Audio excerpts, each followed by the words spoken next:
ሰላም እንዴት ናችሁ? ውድ የቻናሌ ተከታታዮች ዛሬም እንደተለመደው የጠፋው ሬሳ የተሰኘውን ልብ አንጠልጣይ ተከታታይ ታሪክ ክፍል 7ን ይዤላችሁ መጥቻለሁ። ለቻናሌ አዲስ የሆናችሁ ሰዎች ቤቱን ሰብስክራይብ በማድረግ ጀምሩ። እንዲሁም ቪዲዮ ከተመቻችሁ ላይክ ማድረጋችሁን እንዳትረሱ። በቀጥታ ወደ ቪዲዮ እንሄዳለን።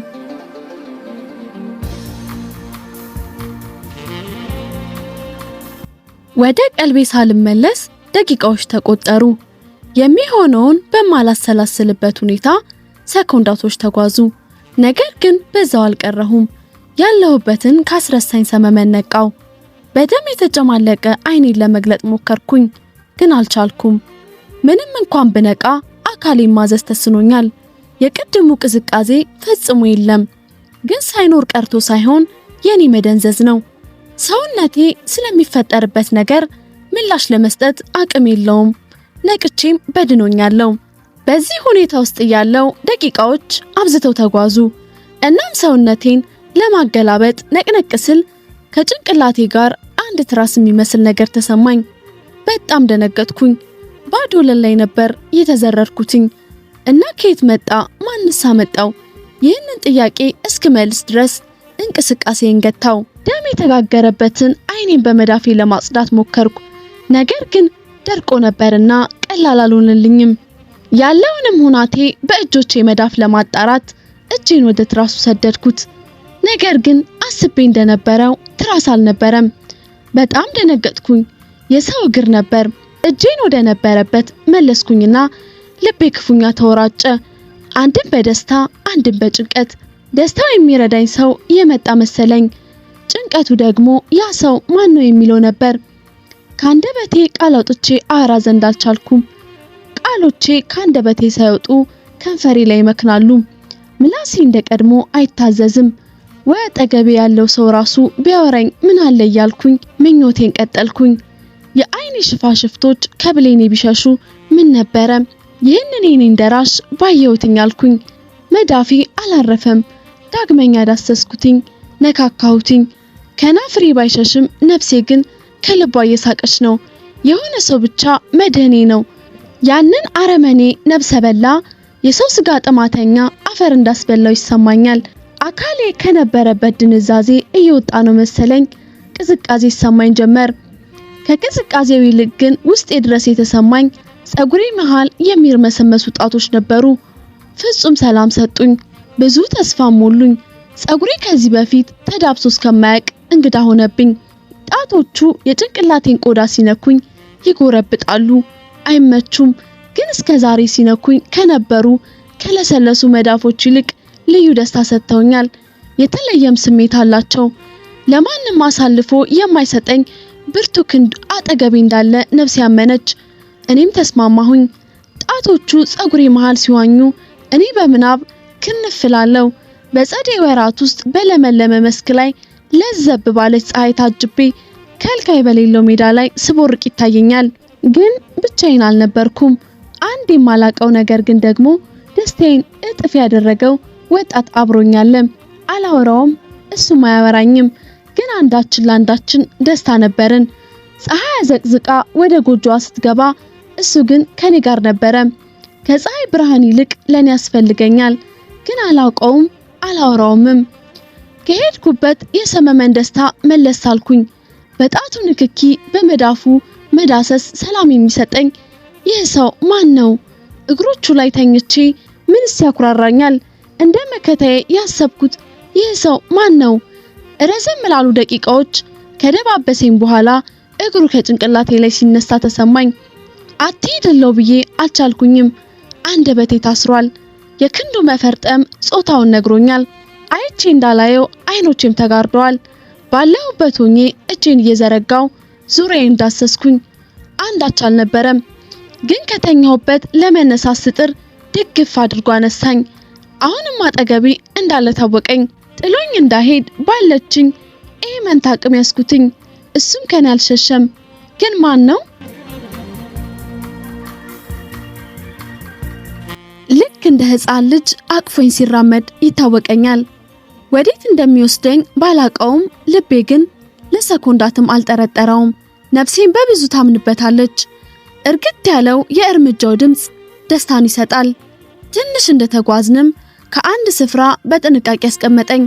ቀስ እያለም የለበስኩትን ልብስ አንድ በአንድ ማውለቅ ጀመረ። ከቁስሌ ጋር ተጣብቆ የነበረው ሲነሳ ልቤ ክፍል እስክትል ያስጨንቀኛል። እርቃኔን ማንም አይቶኝ ስለማያውቅ በጣም ደነገጥኩኝ። ጡቶቼን በእጆቼ ሸፋፈንኳቸው።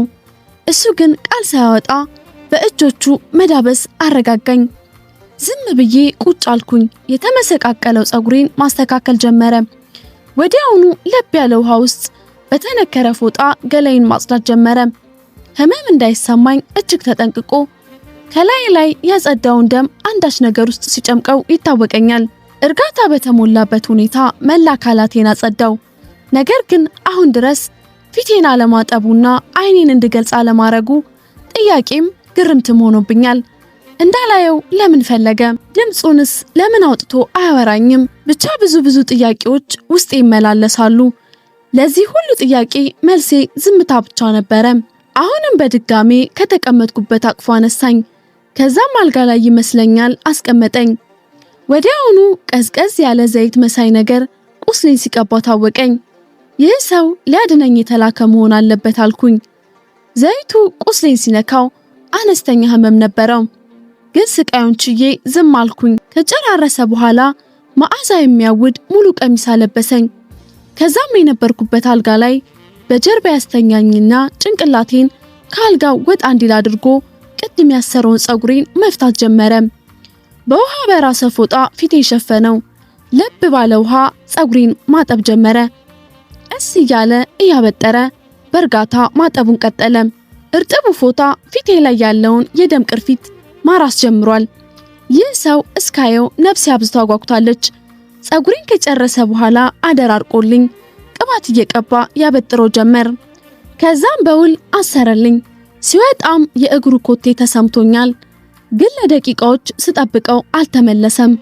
ደቂቃዎችም ሰዓትን መተካት ጀመሩ፣ ግን የለም።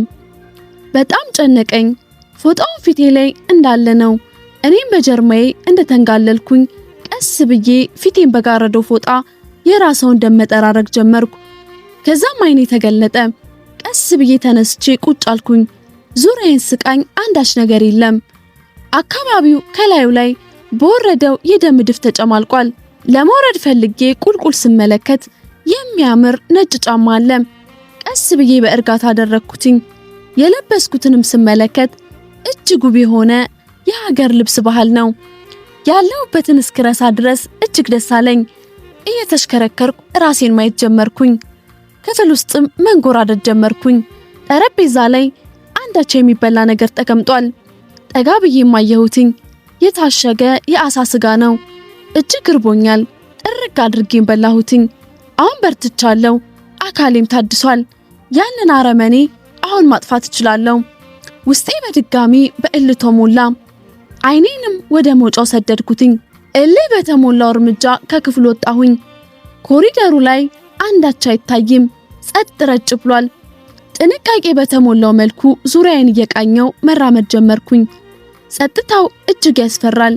ቀጥ ብዬ ከሴቶቹ ጋር ወደሚያገናኝበት ክፍል አመራው። ነገር ግን አይኔ ከባር ሰናይት ጋር አብሮ ወደተኛንበት ክፍል ላይ አረፈ።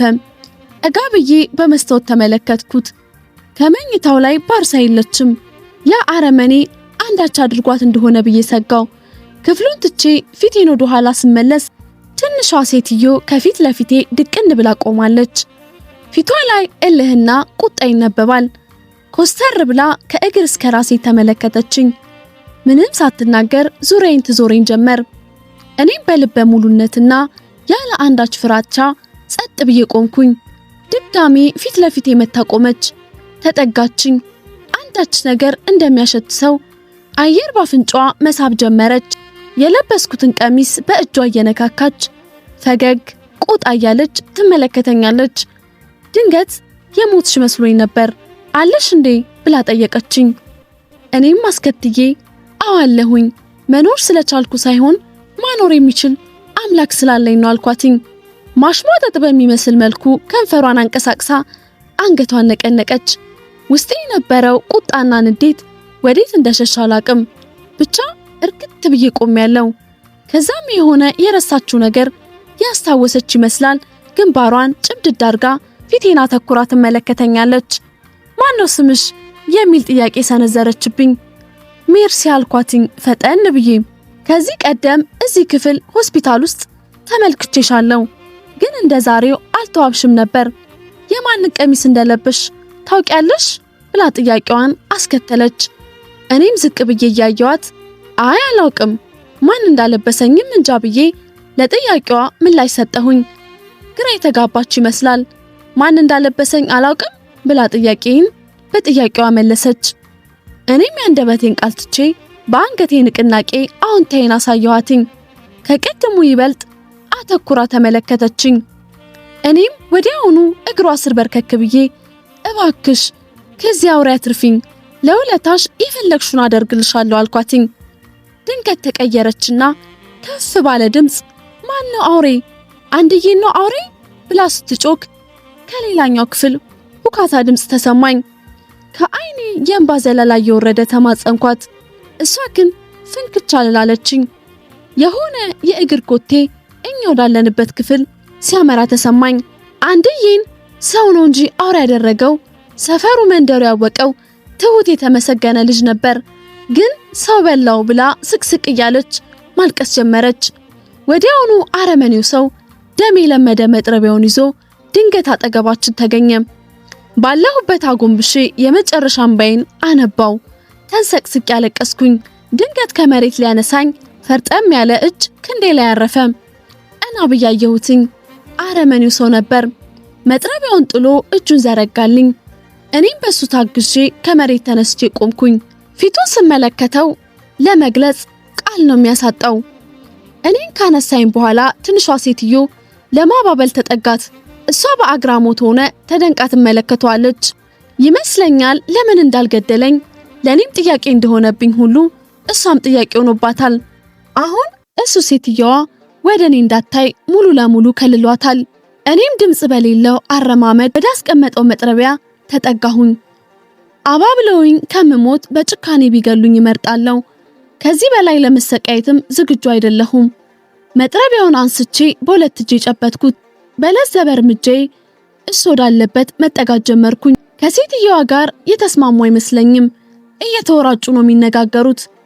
በእኔና በሰውየው መሃል አንድ እርምጃ ሲቀረን አቋቋሜን አስተካክዬ መጥረቢያዬን ከፍ አድርጌ አናቱን ብዬ ሁለት ቦታ ልከፍለው ለራሴ ወሰንኩኝ።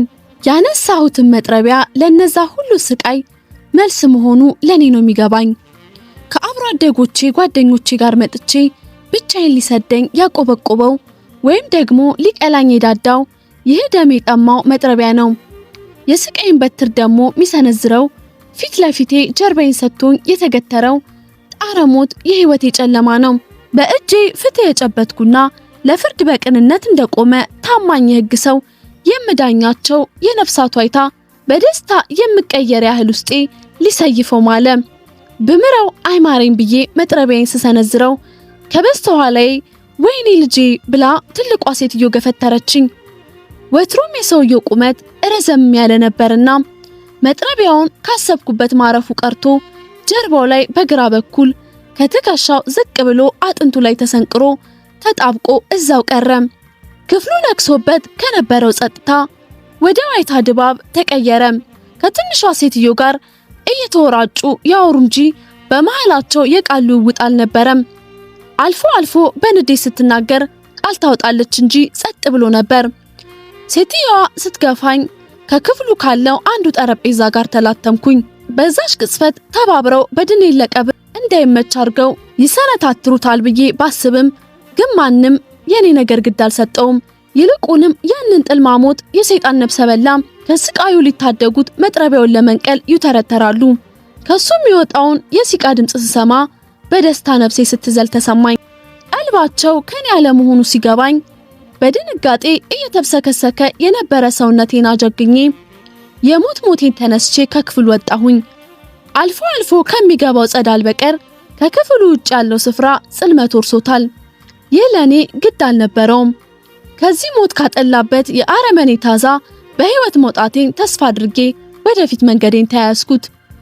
እግሬ ግን ብዙም ሊያራምደኝ አልቻለም። ክፉኛ የተመታው ከጉልበቴ በታች ያለው አካሌ እርምጃዬ በጀመረ ቁጥር በእጥፍ ስቃይን ያበረታዋል። ተማርኮ ከመሞት እየሸሹ መሞት ለኔ ክብር አለው። ቆሜም አልሞትም፣ አልሞትም አልኩኝ ለራሴ። ትንሽ እንደተራመድኩኝ ከአንዱ ክፍል ውስጥ በሰመመን የሚያቃስት የሲቃ ድምጽ ደረሰኝ። እንደኛ እድል ዞራበት ወደ ሞቱ የገሰገሰ የገዳይ ግዳይ ሊሆን የተዘጋጀ የመስዋዕት በግ ይሆን ብዬ ወደ ክፍሉ ገባው። ነገር ግን ያየሁትን ማመን አልቻልኩም። ባርሳ ነበረች። ከቆመ ብረት ጋር ስለት ባለው የአንገት ሰንሰለት ታስራለች። ሁለት እጆቿ ወደ ያቅጣጫቸው በየገመድ ታስረዋል። የለበሰችው ልብስ በደም ወይቧል። ለሰከንድ ተነስታ ዝቅ ብትል አንገቷ በላዩ ላይ ተቀንጥሶ ኮለል ላይ መንከባለሉ አይቀርም። ባርሳ በፍጹም ከባድ የህይወት ትግል ውስጥ ነች። ከጀርባዋ በኩል ያለው ክፍት መስኮት የሚያስገባው ወገግታ ክፍሉን አፍክቶታል። እንዴት ልረዳት እንደምችል እያሰላሰልኩኝ ወደሷ ተጠጋው። ህመሟ በቃል የሚገለጽ አልነበረም። በገመድ የታሰረ የመሰለኝ እጇ በካቦ ሽቦ የታሰረ ነበር። እጇን ሰርስሮ ወደ ውስጥ ሊዘልቅ ምንም አልቀረውም። ከእስራቱ አለፍ ብሎ ያለው አካሏ የደም ሽቦ ይዞ ውጥር ብሏል። ሞት አልፈለጋትም እንጂ ደጁን እየቆረቆረች ነው። የሞት መልአክ አይቶ እንዳላየ ለቁም ስቃይ ሸለማት። እንዴት አድርጌ ልረዳት እችላለሁ? እንዴትስ ላግዛት እችላለሁ እያልኩኝ ግራ ተጋባው። እግሯ አካሏን መሸከም አቅቶት ይብረከረካሉ። እህል አይቶ የማያውቀው አንጀቷም ይንዘፈዘፋል።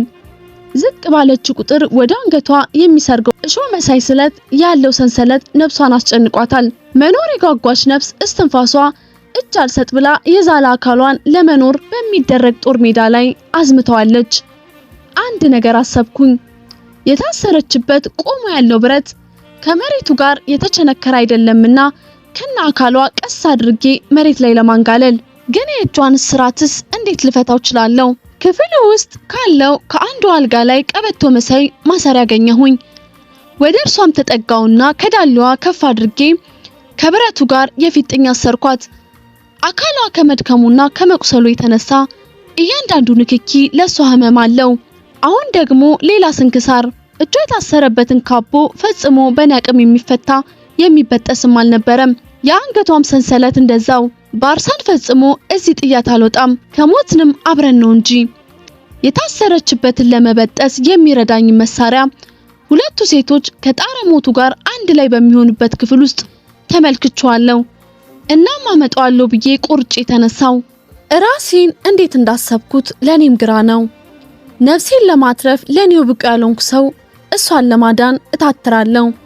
ሰው መሆን እንዲህ ነው ይለኛል ውስጤ ሊያጀግነኝ እንዳሰበ ሁሉ። አዎ ሰው መሆን ማለት ከራስ አልፎ ለሌላው ሲኖር ነው። የተከበሩ የዓለም ሎሬት አፈወርቅ ተክሌ አንተ ራስን ሲያምህ ከተሰማ በህይወት አለ ማለት ነው። ሌሎች ሲታመሙ አንተ ከተሰማ አንተ በትክክል ሰው ነህ ማለት ነው ይላሉ። እናም ልክ ናቸው፣ በጣምም ልክ ናቸው አልኩኝ ለራሴ። እኔም እንደዚሁ ነበር የሆንኩት። ካለኝ አቅም ይልቅ ሰውነት ያሸንፎኛል። ባላድናትም ላድናት ማስናለው፣ አልተዋትም። ስቃዩዋ ውስጥ ይዘልቆ ሲገባ ይሰማኛል። የቤቱ ቁር ለጉድ ነው። ወደ ሞጫው ተጠጋሁና ኮሪደሩ ላይ አንገቴን አሰግጌ ቃኘው።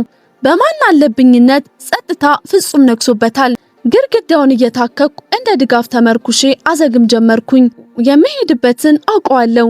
ወይ እዛው ቀራለሁ ወይ መልሳለሁ። ከዚህ ሌላ ምንም ሊፈጠር አይችልም ብዬ ራሴን አጀገንኩ። የመጀመሪያ ክፍሉን አልፌ ሁለተኛው ጋር ስደርስ ከአንድ ጠረጴዛ ላይ ከሰውነት ላይ የተለያዩ የሰው አካል ክፍሎች ተደርድረዋል። በፍጥነት ተራምጄ ያለፍኩት አሁን የማያቸው አረመናዊ የሰው ልጅ ስቃይ ሳይ ለመድኩት መሰለኝ። ወይ ደግሞ ያንን ክፉ ለመግደል ስላላመነታው አስጨከነኝ እንደሆን እንጃ እንደ በፊቱ አይረብሸኝም። ጥቂት ክፍሎቹን እየቃኘው ከተጓዝኩ በኋላ የሴትዮዋና የሴቲቱ ክፍል ከሩቅ ቃኘሁትኝ። ትኩር ብዬ ተመልክቼ አንዳች እንቅስቃሴ በውስጧ ለመኖሩን ተረዳው። ግን ወደ ክፍሉ ለመግባት ከማምራቴ በፊት የሰዎቹን ሁናቴ ማጤን እንዳለብኝ ተረዳው። እነሱ ያሉበት ስፍራ እኔ ካለውበት በስተጀርባ ካሉት ክፍሎች አንድ ውስጥ ናቸው። የትኛው ክፍል እንደሆኑ ግን በውል አላየሁትም። የሆስፒታሉ ክፍል ሰፊና ጽልመት የወረሰው በመሆኑ አንዳንድ ቦታዎችን ያደናግረኛል። በየመሃሉ እስካሁን እኔን ፍለጋ ለምን እንዳልመጡ ጥያቄ ፈጥሮብኛል። ወይስ ያዘናጉኝ ይሆን? ብቻ አላውቅም። ይሄ ለኔ ግድ አልሰጠኝም ከባርሳ ነብስ ይልቅ። እኔ የነበርኩበት ኮሪደሩን አልፌ በጀርባ ወዳሉት ክፍሎች የሚወስደውን መተላለፊያ ይዤ በዝግታና በንቃት ሁኔታውን ለማጤን ሞከርኩኝ። ግን ዘለግ ላለ ጊዜ ለራሴ እስከሚጨንቀኝ ጸጥ ብሏል። ከደቂቃዎች በኋላ ንግግር አይሉት መልጎምጎም የሆነ የጎረምሳ ድምጽ ይሰማኛል። የዛን አረመኔ ድምጽ ነበር። ስቃይ ምን ማለት እንደሆነ በትንሹም ቢሆን እየተጎነጨው ነው። ጊዜ ሳላጠፋ በቀጥታ ወደ ክፍሉ አመራው። እግሬ ፈጽሞ ሰላም እየነሳኝ ነበር። ቢሆንም ባልችልም እችላለሁ ብዬ እልህ እያንጨረጨረኝ በቀል ውስጤን እያነደደው ነው። በሩን በርግጄ ገባው። በቀጥታ መቁረጫውን አገኝ ዘንድ ከወዲያ ወዲህ ባተትኩኝ፣ ግን አልነበረም። እቃዎቹንም አተረማመስኳቸው፣ የትም አልነበረም። ወደ ሌላኛው ክፍል ገባው። 2 አልጋ ያዘ ነበረ። ይመስለኛል የሴቶቹ ክፍል ነው። በአንዱ አልጋ ትራስጌ በኩል 2 መንታ የሚመስሉ ህፃናት ፎቶዎች አሉ። ከጎናቸው ደግሞ መልከ መልካሙ ወጣት የተመረቀበትን ምስል ይታየኛል። እዚህ ስፍራ ላይ ይህ ፎቶ የማን አምሳያ ይሆን? 2 ጨቅላ ፎቶዎችስ ምንድናቸው ትርጉሙ እያልኩኝ ራሴን ጠይቃለሁ። መልስ እንደማገኝ ሁሉ ግድግዳው ላይ ደግሞ በጥሩ ሁኔታ የተያዘ ሙሉ ሱፍ ተሰቅሏል። ነገሮች የባሰ እያማሩኝ ሄዱ። የማየው ሁሉ ጥያቄ እንጂ መልስም አልነበረውም። ፎቶዎቹ ወደ ተቀመጡበት ስፍራ ተጠጋው። አጠገባቸው ሌላ አልበም ተቀምጧል። ያለማመንታት ብድግ አድርጌ ያነሳሁትኝ። የመጀመሪያው ገጽ ላይ አንድ ትንሽ ህፃን መለመሉን ተንጋሎ ሲስቅ ይታያል። ትንሽ ፈገግ አስባለኝ። ቀጣዩን ስገልጠው አሁንም እርቃኑን በደረቱ ተኝቷል። አስቀድሜ ያየሁት ድንቡሽቡሽ ቆንጅዬ ብላቴና ነበር፣ ግን ከጎኑ ያየሁት ነገር አስደነገጠኝ። ይህ እንዴት ሊሆን ይችላል ብዬ ራሴንም ጠየቅኩኝ። ያየሁት ነገር ይበልጥ ግራ አጋባኝ። መቼም ገጠመኝም አጋጣሚም ሊሆን እንደማይችል እርግጥ ነው። ይህ ጥያቄ ማን ሊመልስልኝ ይችላል? ማንስ ያብራራልኛል? የመጣሁትን ዓላማ እስክዘነጋ ድረስ ፈጽሞ የጥያቄ ተቆጣጠረኝ። የሰማሁት የቁራ ድምጽ ባያነቃኝ ኖሮ ፈጽሞ ትካዜ ውስጥ ነበርኩኝ። ለዛ አረመኔ እንደ አደጋ ጥሪ መሆኑ ገብቶኛል። ከዚህ በኋላ ያለኝ ደቂቃ ትንሽ ነውና ተፋጥኜ መውጣት አለብኝ። አልበሙን ከነበረበት መልሼ የመኝታ ክፍሉን ለቅቄ ልወጣ ስል ጉጠት መሳዩን መቁረጫ ወለል ላይ ተቀምጦ አገኘሁትኝ። እንደዛ ተራምሼ አስሼ ያጣሁትን ስተወው አገኘሁት። አነሳሁትና እያነከስኩኝ ክፍሉን ለቅቄ ልወጣ ስል እኔ ወዳለሁበት ክፍል እንደ ሰጋር ፈረስ የሚገሰግሱ የእግር ኮቴዎች ተሰሙኝ። እገባበት ጠፋኝ። እሆነው ነገርም ጨነቀኝ። በገዛ እጄ ወደ ሞቴ ገስግሼ እንደመጣው ነጋሪ ሳያስፈልገኝ ለራሴ ገባኝ። ጊዜ ሳላባክን እሸሸግበት ጥጋት ፍለጋ ያስኩኝ። እንደ አጋጣሚ ከተሰማው ድምጽ ውጪ ወደ ጓዳ ዘልቀው አልገቡም ነበር። ከሳሎን ሆነው ለነፍሰ በላ ነበልባል ጋዝ እየጨመሩ ውስጡን ያቀጣጥሉታል ይመስለኛል። እሱ ግን እኔን ለመበቀል ከሞተርተር ይልቅ እዛዜ ውስጥ ገብቷል። ምን ሆነሃል አንድዬ ከሚል የትንሿ ሴትዮ ድምጽ ውስጥ ተረዳው። ይህች ሴት ከዚህ ካመለጠች ሶስታችንን መጥፊያችን ነው። ሚስጥራችን ጋድ መዘርገፉ ነው። ተነስ ፈልገህ ግደላት ትለዋለች። ግጻጼ ባገዘፉ ቃሎቿ ትንሿ ሴትዮ እስካሁን እናትየው አንዲትም ቃል አልተነፈሰችም። ተይው ልጄ ተይው እስቲ እንደው እንደ ሰው ፍጡር ለሰው ማዘን ጀምሮ ይሆን? ለሱ ብዬ ከተሸሸኩበት ከዚህ ከቀረሁና ክርፋት ከሞላው የነፍስ ዋይታ ካለሁበት የሰው አጥንት ከተከበብኩበት ስፍራ ወጥቼ ጎረቤቶቼ ጋር ልቀላቀል ይሆን እንዴ? የማለዳ ፀሐይ እንኳን እኮ ናፈቀኝ። ጀንበር ስታሸልምም አይቻትም አላውቅም። ይህ እኮ ለኔ ከባድ ህመም ነው። ልጄ ሰውነት እየገዛ ከሆነ ብዬ እኮ ነው። ተይው አታስጨንቂው አሉ። እናትየው ንግግራቸው ሳቅ እየተናነቃቸው የእናትነት አንጀታቸው አላስችል ቢላቸው እኔም ቢሆን አሳዝነውኝ ለልጃቸው ብለው እየተጋቱት ያለው የመከራ ጽዋ መራራ መሆኑን ተረዳው። ከንግግራቸው ይህ ሰው ከዓመታት በፊት ሰውነት የነገሰበት ሰው ነበር ማለት ነው። ታዲያ ምን ጉድ ነው? ምንስ ቅስፈት ነው እንደዚህ ወዳለበት አረመኔን የተቀየረው ብዬ ጠየቅኩኝ። መልስ የሚሰጠኝ እንዳለ ሁሉ ቀስ ብዬ ከተደበቅኩበት አልጋ ስር ወጣው። የሚሆኑትንና የሚያደርጉትን በስውር መለከት ዘንድ በዝግታ ወደ ሳሎኑ መውጫ ጋር ደርሼ መጋረጃውን ገለጥ አድርጌ መመልከት ጀመርኩ። እሱ ከአንድ ወንበር ላይ ዘርፈጥ ብሎ ቅዠት ውስጥ ገብቶ ተክዟል። እነሱ ግራና ቀኝ ቆመዋል። ትንሿ ሴትዮ በእጇ የሆነ አጀንዳ የሚመስል ነገር ይዛለች። ምን እንደሆነ ለማየት ስንጠራራ ባላንሴን ሳትኩና ከበስተኋላ የተደረደሩ ድስቶች ላይ ወደኩኝ። ቤቱ ባንዴ ታውኮ ጸጥ ካለበት በመቅስፈት ወደ ቀለጠው ጩኸት ተቀየረ። ሶስቱም ወደኔ ወዳለሁበት ሲዋከቡ መጡ።